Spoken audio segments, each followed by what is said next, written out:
Eu sou o Plínio Dias, professor de português, e estarei com vocês aqui para falar sobre algumas coisas muito interessantes.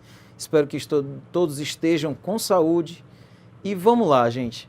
A gente está passando por um tempo tão conturbado, tão cheio de questões difíceis de discutir, e aí é interessante a gente aproveitar momentos assim para fazer leituras que nos levem a algumas essências, a coisas essenciais para a nossa vida. E aí eu pensei, poxa, eu acho que a gente tinha uma coisa interessante para discutir na cultura africana. E acompanha comigo. Agora eu gostaria que você lesse comigo um poema chamado Canção dos Povos Africanos, de Fernando Paixão. Neste poema de rimas, uma história comovente, de natureza africana, o sublime continente, berço de belas culturas, terra de sublime gente. Nas tribos e etnias, nos mais longínquos lugares, nossa África tem culturas de expressões bem singulares, selando sua identidade com seus gestos exemplares. Em determinada tribo das paragens africanas, um costume mostra o brilho das atitudes humanas que tem o mesmo teor das essências soberanas. A mulher, quando engravida, para cumprir os seus mistérios, prepara o corpo e a mente com os seus caracteres e vai para dentro da selva junto com outras mulheres. As mulheres juntas rezam e meditam na esperança, rogando que a natureza conceda sublime herança, e a dádiva que lhes vem é a canção da criança. E quando a criança nasce, canta o povo em louvação. Também quando ela inicia seus passos na educação, o povo outra vez se junta e lhe canta sua canção. E quando se torna adulto, o mesmo acontecimento, a tribo se junta e canta com o maior sentimento. Também se escuta a canção no dia do casamento. E por fim, sua canção, com sentimento profundo, é cantada por seus entes quando ele está moribundo, na hora em que sua alma se despede desse mundo.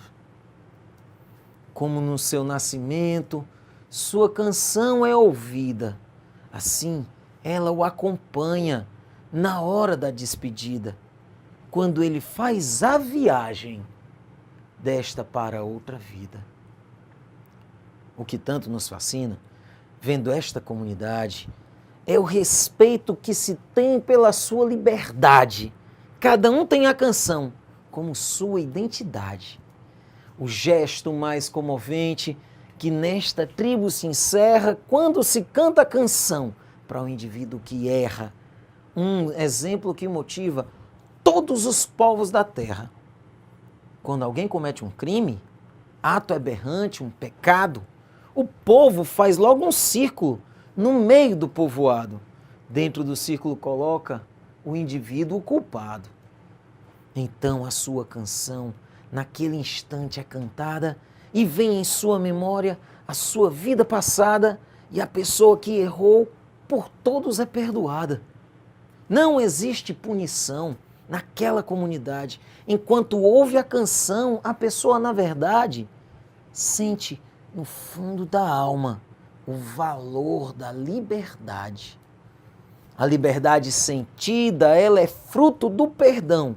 O erro não é punido, não há tortura ou prisão. O amor é o responsável pela recuperação. Ao escutar a canção que dentro do peito ecoa, um sentimento de amor é que resgata a pessoa, embalada pelo canto que o povo da tribo entoa. Essa história é uma herança de um povo que tem grandeza, de um povo que ensina ao mundo gestos de paz e nobreza, na canção que representa sua própria natureza. Lindo, né, gente? Que poema especial, que poema animador para um momento como o que a gente está passando. E aí, gente, eu queria tocar um pouco o coração das pessoas com esse poema, no sentido de, quem sabe, o que a gente precisa mesmo é pensar como um texto assim pode fazer toda uma diferença na nossa vida, todo um efeito para o que a gente precisa nos dias de hoje. Eu fico aqui pensando como esse poema chega no coração e na mente de cada um de vocês. E aí, olha só, eu vou partilhando aqui. Na minha mente, ele me diz principalmente 3 coisas. A primeira, ele me convida a conhecer um pouco mais a cultura africana, né? É tão interessante, as pessoas às vezes têm uma imagem tão errada, né? tão pequena, cheia de preconceitos sobre a cultura africana, e aí a gente vai percebendo que nesse poema você tem um convite para a gente conhecer um pouco mais a fundo essa cultura. Um outro ponto interessante para a gente ler esse poema com mais calma é, olha só, pensar qual é o valor da poesia na nossa vida. No poema, a gente se depara com a poesia fazendo parte da vida das pessoas. Quando eu falo poesia, estou falando da canção que é feita, né? Vamos lá, vocês devem ter percebido. A comunidade se reúne para cantar a canção daquela pessoa numa determinada ocasião especial da vida dela. Quando nasce, quando começa a estudar, quando vai casar, quando morre, quando está muito doente, né? E também quando comete algum erro muito grave. Esses momentos tão especiais e tão difíceis, tão fortes na vida da gente, têm memórias especiais. E a poesia geralmente está presente nessas horas, né, gente? Olha só, todo mundo já tem uma canção que se lembra muito.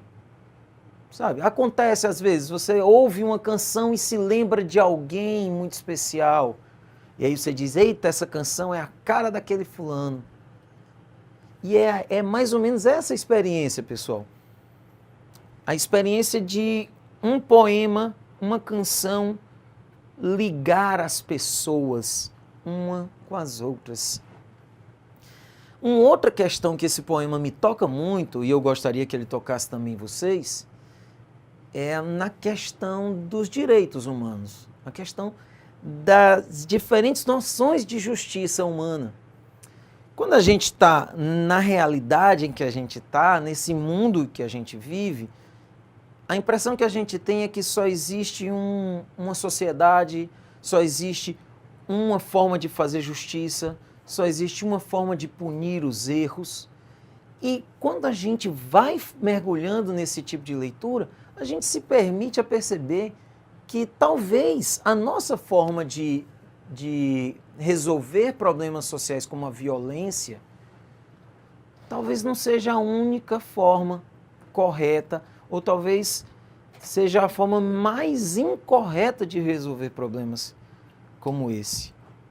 Então, fica um convite para a gente começar a pensar qual é a nossa forma de combater determinados problemas. Será que algumas sociedades diferentes poderiam resolver o nosso problema de uma forma muito mais branda, harmoniosa, né?